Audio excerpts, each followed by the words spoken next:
Well, developing news this morning involves the health of North Korean leader Kim Jong-un. Sunrise foreign editor Dr. Keith Suter joins us now to discuss. Keith, good morning. There are news reports this morning from a Japanese magazine and many others, conflicting reports about whether or not the leader is still alive. Certainly we know he's in a vegetative state. What are the international implications of this? These are very important developments because, after all, North Korea is now a nuclear power.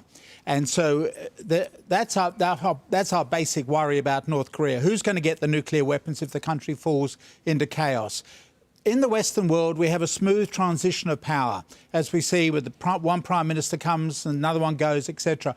That does not happen in a communist dictatorship. So we're going to end up possibly, if this guy is either sick or dead, going to end up with a power vacuum and a scramble for power.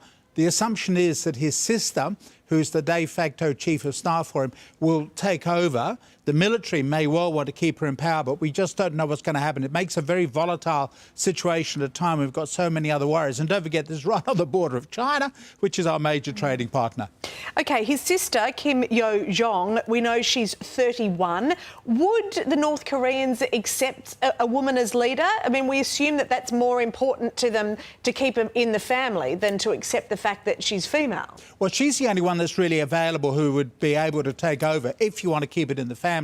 But traditionally, you don't get women running North Korean society. But of course, in Asia, there has now been quite a change, and you do have females in leadership positions. So it's not impossible that she could become the new leader. Keith, can I ask you about this?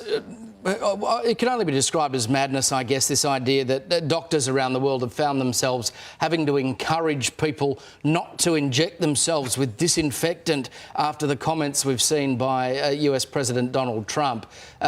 Surely he can't just laugh these comments off. That's right. Now, the problem is that he has no reputation at all for humour. He's not a Jerry Seinfeld figure. He's trying to distance himself from what he was saying the day before. His own advisers are now saying, look, this is too risky to have these long media conferences where you're just creating so many errors. They're obviously having to say this very gently, but they're really going to try to restrict the amount of media coverage they're going to give him with these daily media briefings. I mean, it's extraordinary, isn't it, to then turn around and just say, yes, I was being sarcastic. Exactly. I think that's the greatest understatement that you've ever given us, Keith, that Donald Trump is no Jerry Seinfeld.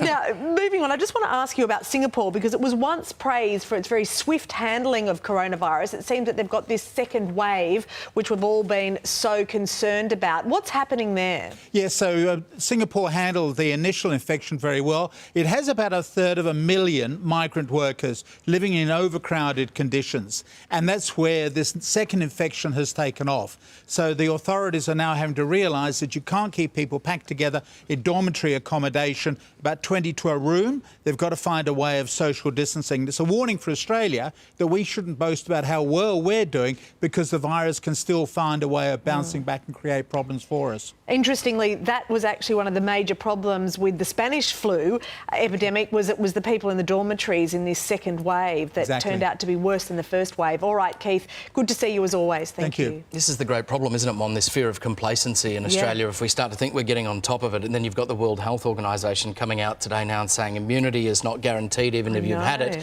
If we have more waves, we've got the problem all over again. I know, it's a thing we need to remember every time we think we're just going to go and hang out somewhere. We can't.